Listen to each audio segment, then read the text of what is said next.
asilokhuze asifunde 11 chapter 11 verse number 21 chawa. Verse number 21. Incwadi kaLuka. Uma isiqhwaga sihlomile silinda umuzi waso, impahla yaso ihlezi ngokuthula. Asamsane ke uma isiqhwaga sihlomile asisho sonke emveni kwami uma isiqhwaga sihlomile senze njani isiqhwaga Silinda umuzi waso. shothi sigada umuzi waso isiqhwaga masihlomile sigada umuzi waso. Somebody shout sigada umuzi waso. Yebo asambe Impahla yaso ihlezi ngokuthula. kusho ukuthi impahla yayo safe. Isiqhwaga impahla yaso sinjani is safe. Asambe Kepha nxa onamandla kunaso esisukela asinqobe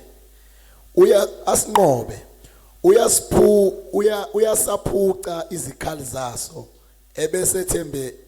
ebesizithembile ayabe impango yaso.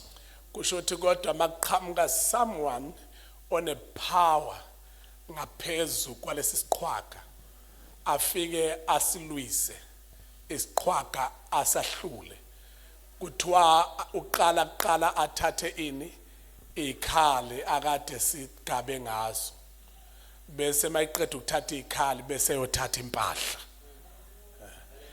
azidelise kuyona yabe ngendlela athanda ngayo. That is verse 22 ne? Okay, 20 qhubeka kancane. Ongenami umelene nami, Ongekho nami umelene nami, ongabuthi nami uyahlakaza. ongabuthi nami uyahlakaza. Asambe. Nxa umoya ongcolileyo ephumile kumuntu, Yebo. uyadabula izindawo ezomileyo efuna ukuphumula. Engakufumani uthi ngizakubuyela endlini yami engaphuma kuyo. Yeah. Uyafika ke ayifumane ishaneliwe ihlotshisiwe. eThekwini sikhulume ngento ethi there is a spirit that tends noma there is a spirit umoya ngicela ukuthi ningilalele nje kakhulu umoya owenza ukuthi make kwathintwa into yomnikelo bese umuntu acasuka wayibuza ukuthi yini lena enza ukuthi make kwathinta umnikelo nje ucasuka.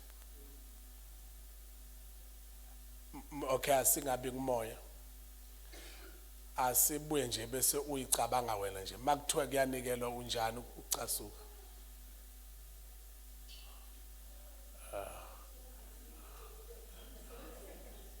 Cha ngiyabuza ukuthi unjani ucasuka makuthiwa nje kuyanikelwa.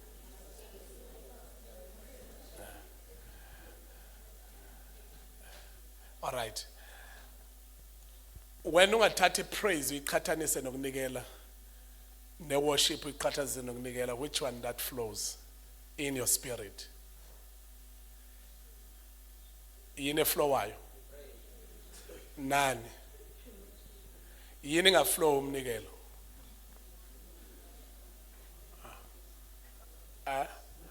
Now ke besikhuluma ngento eThekwini namhlanje ukuthi kukhona igrace eprovokekayo umusa oprovokwa ukunikela. Then sasikhuluma into ethi isitha lomusa siyawazi ukuthi uma ukwehlela kuwena kuyakwenzakalana empilweni yakho. Manje ingakho always isitha sizama ngawo wonke amandla ukubamba ukuthi ugcina unganikeli uflower. Ngiphinde futhi unganikeli wenze njani uflower.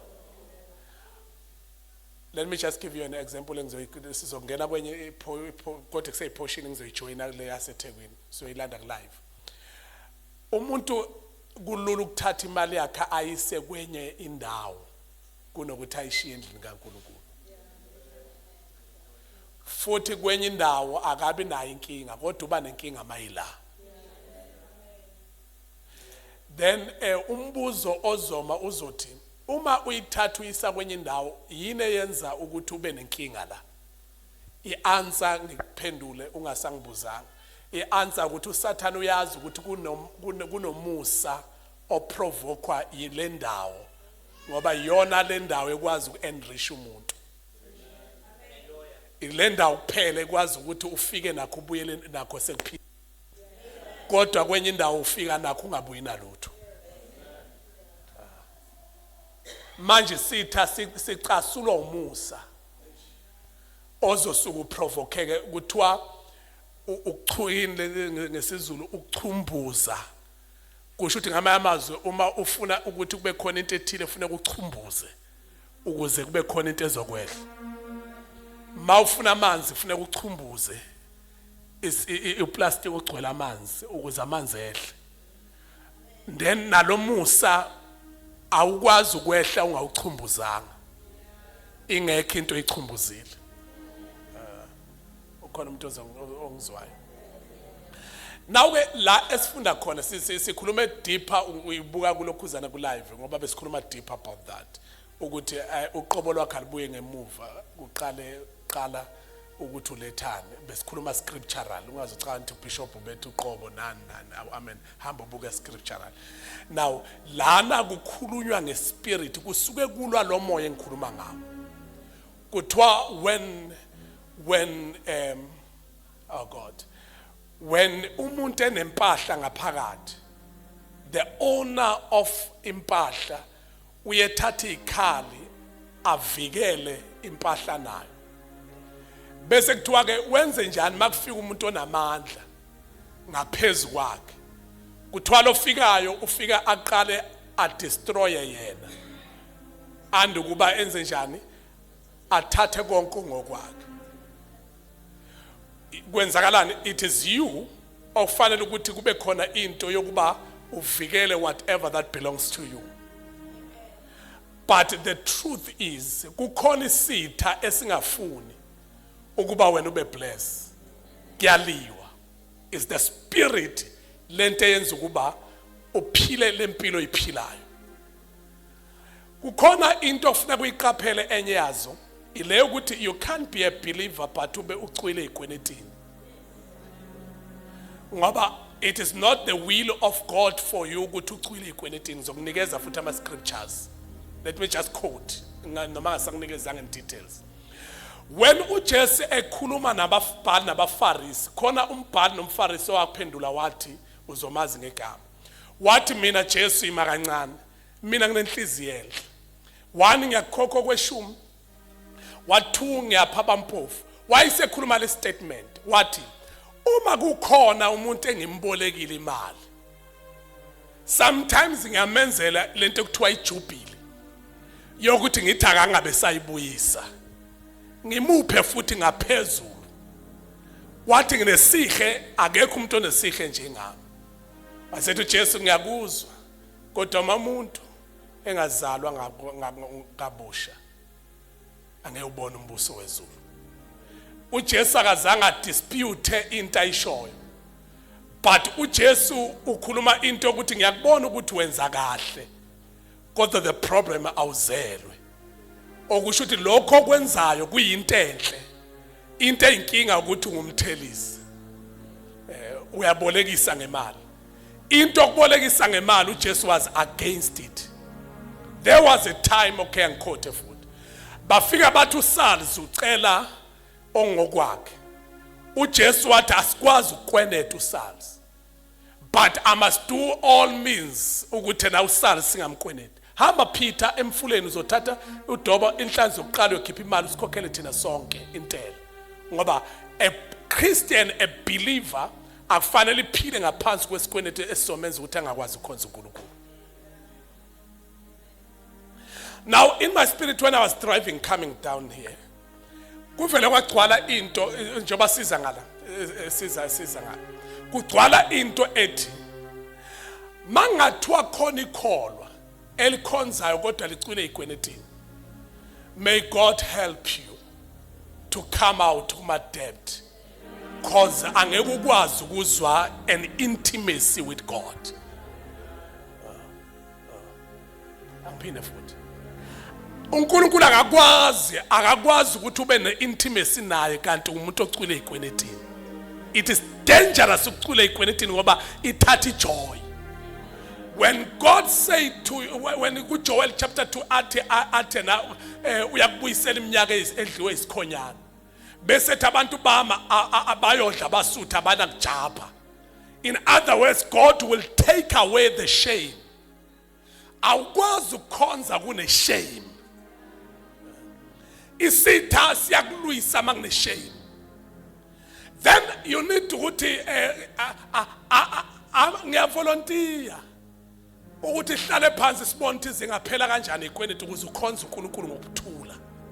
Ngoba without the peace ngeke umkhonze uNkulunkulu ngokufanelekileyo. Kuyaliwa ukhona umuntu ofuna ukuthatha yonke into engaphakathi kuwena.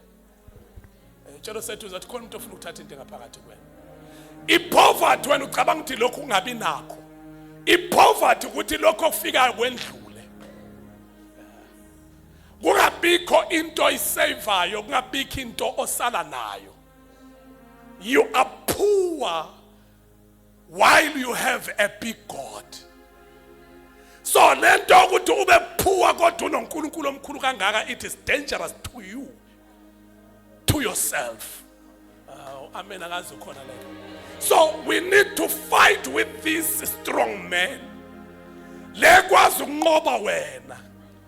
Besidwengula yonke into engaphakathi. Mayidwengula into engaphakathi, you live under fear, you live under the authority of somebody. You are when awusanayo ipower yokushaya umthetho over your life. Because iBhayibheli lisho njalo sothinta kancane emanye ama chapters. iBhayibheli lisho njalo ukuthi obolekiweyo incwadi yeZakha uyisigqila sombola salombolekayo. Kusho ukuthi wena obolekiwe uyisigqila salo okubolekileyo. Njalo mawumbona Shoprite uyaqasha. Uqashiswa ukuthi uyasazi isikweletu saloqhamukayo. Kusho ukuthi ngamanye amazwe noma ngabe kuthiwa kade uhleka uqeda uhleko. Uhamba nabantu ade nihleka ninejoke kade ikhona kodwa mayikaqhamuka iphela ijoke. Iqedwa yini joke because umuntu okhona kodwa okwenetayo. Awukade ngazo amen ukhona leka. Mtshelo sethu uzothi ukweneta ku dangerous kakhulu. Mtshelo sethu uzothi ukweneta ku dangerous kakhulu. Akakhonze uNkulunkulu uma umuntu okwenetayo. Isitha ke into esilwayo silwa nawe ukuthi sikudwengule ukhonze kodwa udwenguliwe. Somebody shout ukhonze udwenguliwe. Somebody shout ukhonze udwenguliwe. Isaiah chapter 6 verse number 9 chawe 9 10 11. Chapter 9 10 11. Uyathetha ke la uSolomon. Uyathetha ngempela into okudlala. Uthetha lo nto ongakazi uyibona. Chapter number 6 verse number 9. Isaiah chapter 6 verse number 9. Verse number 9. Yebo. Uyakulala kuze kube nini vilandeni? Akasho ukulala kuphela lokubuthongo. But usho into ukuthi you need to have a meeting with yourself. Iba nomhlangano noqobo lwakho kwezinye zezinto ngoba ngeke uphume ungakawenza umhlangano noqobo lwakho. So lokuhlabela sithi from poverty to riches. Kanti wena kwakabi nomhlangano noqobo lwakho. Uyakulala kuze kube nini vila. Uyathetha kuSolomon. Uyakulala kuze kube nini vilandini. Cela untshelo sethu usimakhelwane uyakulala kuze kube nini vilandini. Uhluleka nje ukuba nomhlangano nawe. Uyibuza ukuthi do I still have joy in my life? Do I still have happiness in my life? Do I still worship God ngisamdumisa uNkulunkulu ngentokozo ngaphakathi kwami? Bese mawuzwa ukuthi ngempela khona izinto eziqedayo ijoy. Bese uba nomhlangano uthi what can I do in order for me to come out? Lento yokuba uyangabi ivila kusikho ukulala, but ukulalisa umqondo awake. Khona abantu abalele kodwa amehlo bewavulile. Khona abantu abalele beswenkile. Khona abantu abalele behamba. because yena uyaphila kodwa ingqondo is not awake, isegumbini labantu abaleleyo. Yabona mawuhlula ukubhekana neinselelo bese uthi this is not my life, this is not the life that I want to live. Akusimpilo lengifuna ukuyiphila. Jehova ngivuse kulobu buthongo bokucindezelwa, ngivuse kulobu buthongo bokuba izinto zami zimiswe izinto ezingicindezeleyo. Kunomuntu owangifike wangishaya ngime ngithi ngiprotecte ngivikele yonke into, waba namandla kunami wadwengula yonke into enginayo. Manje into engaphakathi la endlini ayisekhe yami, kwangeyami before, kodwa yonke lento engaphakathi kwafika umuntu onamandla, wafike washaya mina wangiphuca neyikhali. Yinga ikhali yini? That is a prayer. Noma uthandaza indlela othandaza ngayo akuseyona umthandazo ospecific, not direct to forward to deliverance yakho ukuthi I don't want to live this life. Usuthandaza umthandazo nawo ngawazi ukuthi umthandazo wani waphucwa ama-weapon ukusisitha sidile na yonke into engeyakho. Enabanye akusiyona yonke into engeyabo nje kuphela, kodwa sithathe kwani lithi iBhayibheli bese isitha senze njani? Sabelana ngazo. Lelo kunombuzo enginawo namhlanje ukuthi zingaki izinto zakhe ezithathwe isitha, ngoba isitha sinqobile eminyango la kade ugade khona. Sigada ngani thina ngomthandazo? Sima ngomthandazo kuyo yonke into ephila ngakithi. Sitha sibizanga inyanga uNkulunkulu ukuthi izoqinisa lo muzi, kodwa yonke into esiyaziyo ikhale sinazo, our weapon is prayer, umthandazo. Bese sithi Jehova siyazi ukuthi ngamandla esinawo alo mthandazo uzakwazi ukublocka yonke into ezayo. Kodwa sitha siyekile ukukuhlasela ngoba sifuna ukuqeda amandla. Khona abantu ababenganjena kodwa baqedwa amandla. Awube ngiyoshumayela nje bengiyoma lapho ukuthi khona abantu ababenganjena kodwa sitha sadila nabo singakadili nezinto zabo.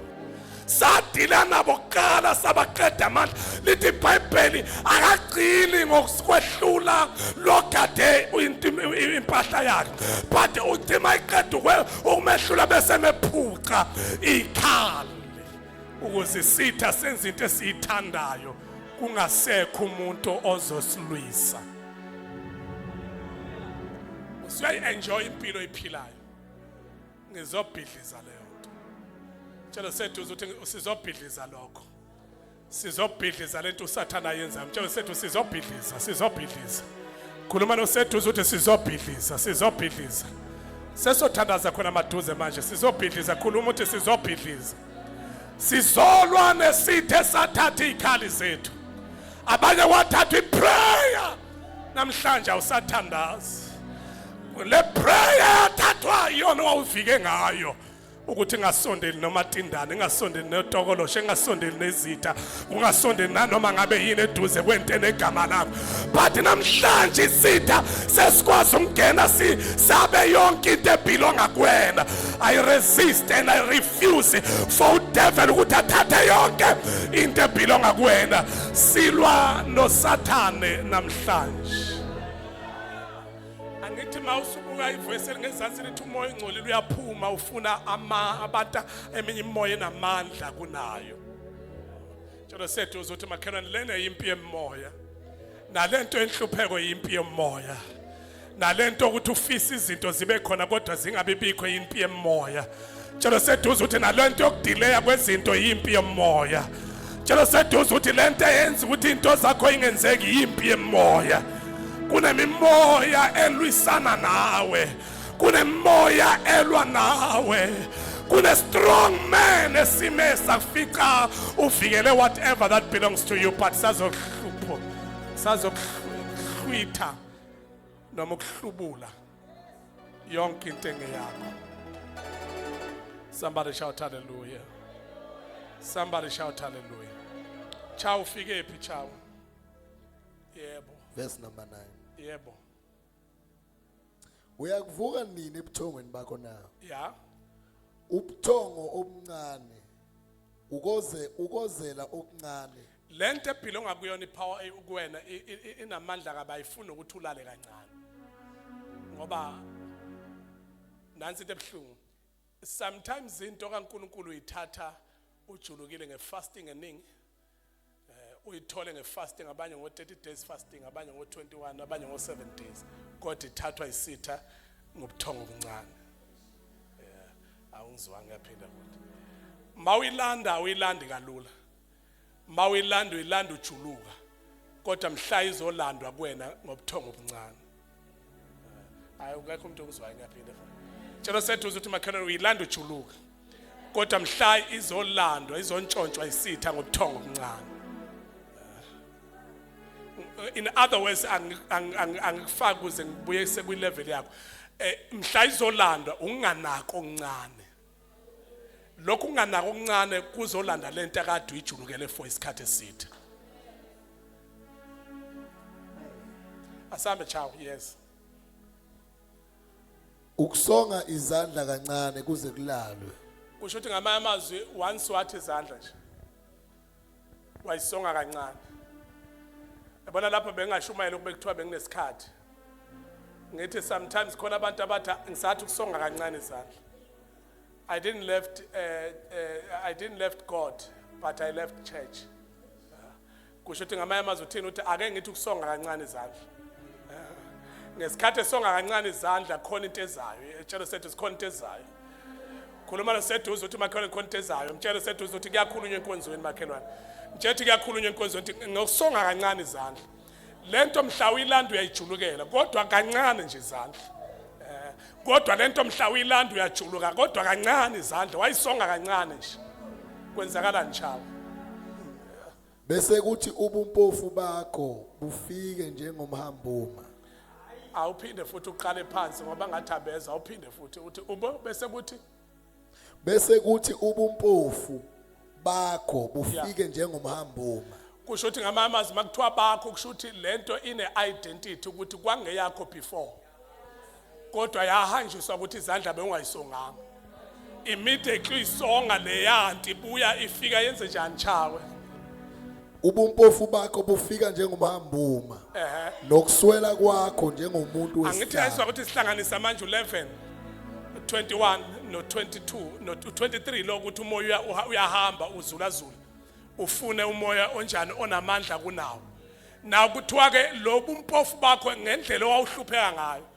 Sekuyini sekumhambume kodwa immediately usonga izandla uyaqhweba. Uthi buya come back. Somebody shout uyaqhweba.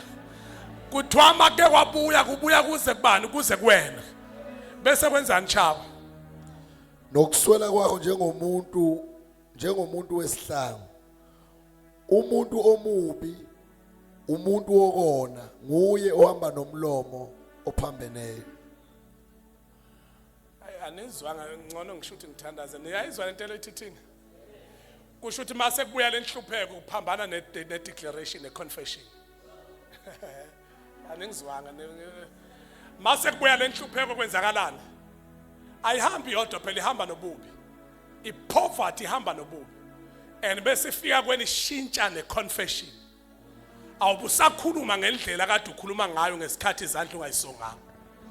Kodwa once wayisonga kuvele kubuya into endala. Ugcina uphasha. Kanti uphashiswa ukuthi kubuya inhlupheko akade siwumhambume. Mayisibuya ibuya nepower. And mayisibuya iza kuwena ifike kuwena ishintshe confession. In other words iyazi ukuthi wayinqoba ngani ngeconfession. Ikhali zakho which is prayer. Mase ubuyisibuyile inhlupheko awubusayisho lento akade uyisho ngesikhathi izandla ungayisonga. Ilanguage yakhe yashintsha. Vele ekhaya ukuthi sazalwa sinje uyilanda kuyipast. Vele ekhaya ukuthi vele akekho ngempela umuntu waphumela nama ngazi ngimangalile kodwa ngithe kancane uqaqeke kodwa sekuvele kwabuya futhi kwabuya kwathi mbo usukhuluma ilanguage vele. Yalomhambume awusakhuluma ilanguage ofuna ngabe uyayikhuluma but ukhuluma ilanguage kamhambume wenhlupheko. Tshelo seduze ukuthi kwamhambume wenhlupheko. Incwadi yezaga isho ukuthi akusiyona inhlupheko yakini mawusukhola usindisiwe, but inhlupheko akusiya kini umhambume. Njengoba kwafika lo Jesu nepower, wafika wakhipha lo muntu akade engaphakathi, kwangena yena. Once what I didn't left God, but I left church. Uyabuya.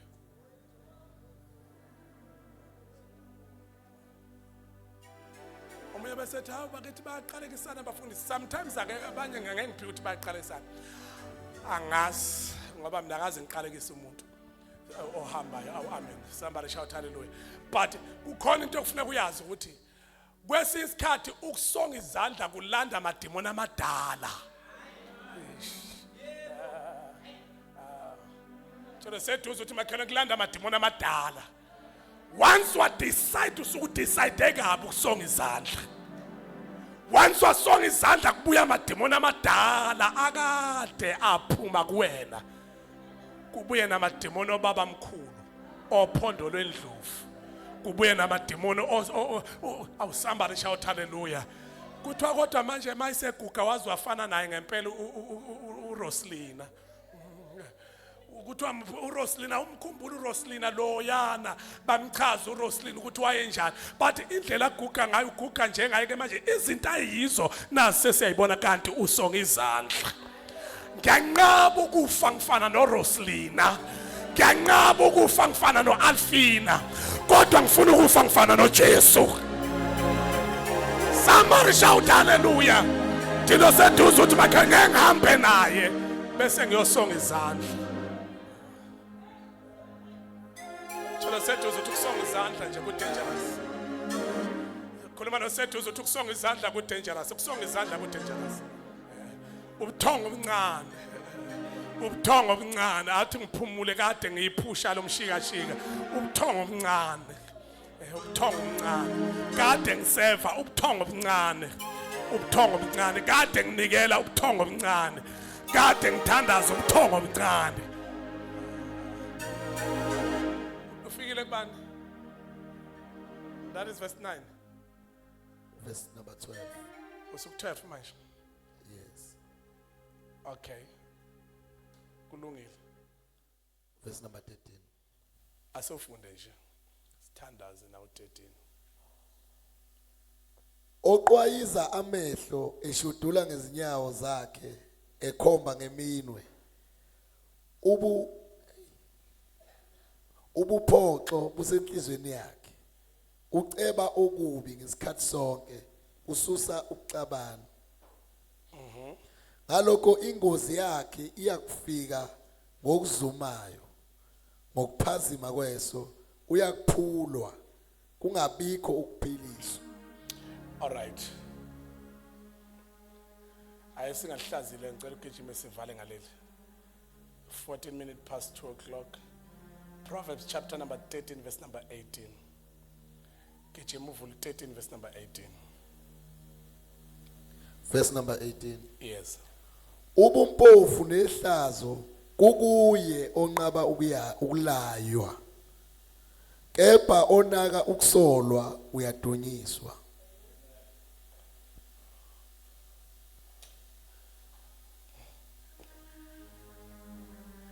Chawe ingadi ungafundi. Verse number 19. Isifiso esigcwalisiweyo simnandi emphefumulweni, kepha ukudeda ebubini kuyisinengiso kuzo iziwula. Ohamba nabahlakaniphileyo uyakuhlakanipha, kepha umngani weziwula uyakushoshozelwa yizo. Ububi Okay, ngisizobuyela ku 18. Umngane weyiwula. Umngane weyiwula.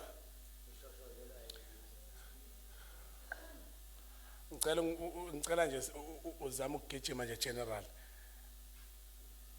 Ukuhlakanipha ukulahlela ugumulile. Ugumule nini? Ngoba ungafuna ukusolwa, ungafuna ukuyalwa. 18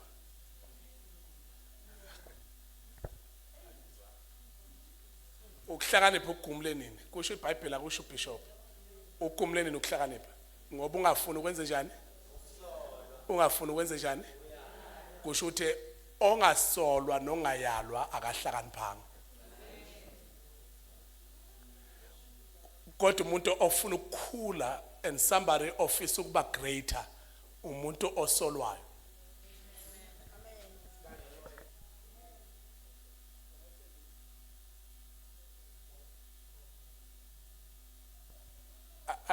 ngoba epause like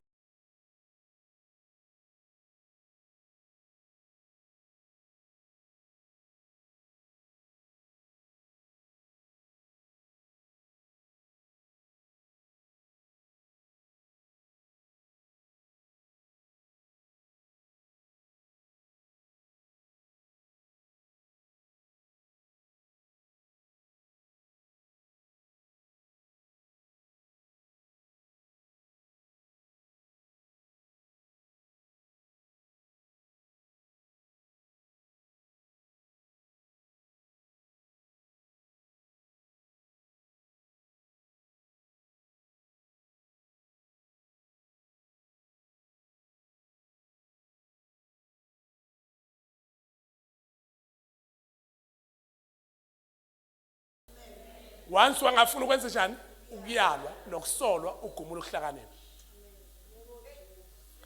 then kufanele sihleke siyocheck ukuthi before uhlale kuyiposition ubuvuma nokusolwa nokuyalwa ngoba uma kade ungavuma ukusolwa nokuyalwa kusho ukuthi you never lead any spears there is no area oyokwazi ungena ube yileader kuyona because you failed ukusolwa nokuyalwa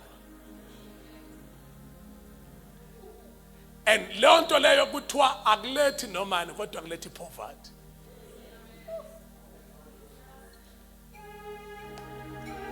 wonke umuntu ongasolwa ongayalwa kuyena kunokho ipoverty inhlupheko kunezinto ezigunyulwa kuwe zibe izinto ezigunyulwa unomphelo in your life kanti zigunyulwe ukuthi ushoshozelwa ziwula ubheka icounsel yakho ukuthi abantu abanjani and uma uhlele neyiwula kusho ukuthi nawe kade wagumula ukuhlakanipha cela uphinda futhi mawuhlele neyiwula yazi ukuthi kade wagumula ukuhlakanipha mina ngizokutshela nginikeza ucash engakudepositele ucash wakho uthi wagumula mhla ungafuna ukusolwa futhi mhla ungafuna ukuyalwa and ukusolwa nokuyalwa enye into but ukulalela kwendlula ukuthi mawususolo wayalwa kwenze njani action khona ipoverty yabantu abangafikanga ama destinies awukodwa Jesu angithandaza kunabantu abangafikanga ama destinies abo because they failed mhlabe solwa beyalwa how can you build your business how can you lead your family how can you conquer your finances when ungatshela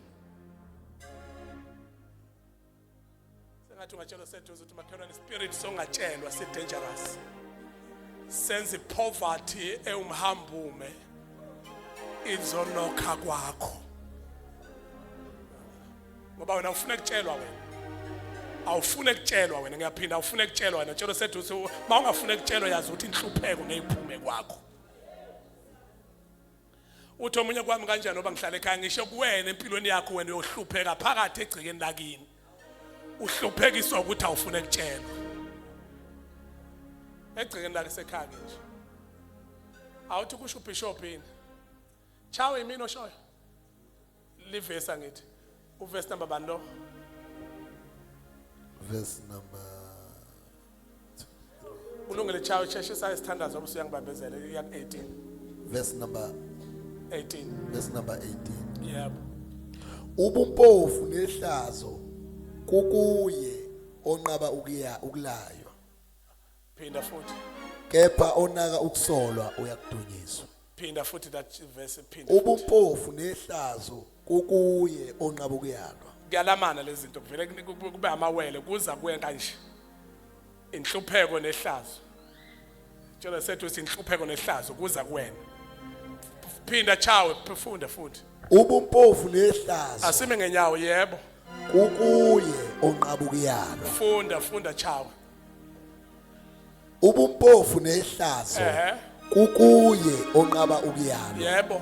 kepha onaka ukusolwa uyakudunyiswa Phinda. ubumpofu nehlazo kukuye onqaba ukuyalwa kepha onaka ukusolwa uyakudunyiswa Kudunyiswa njani? onaka ukusolwa Leli bandla kanti liyephi kudunyiswa njani? Hayi bazalwane kudunyiswa njani? Asisho phela kudunyiswa njani? Kodwa ongafuni ukusolwa wenze njani? ubumpofu nehlazo kukuye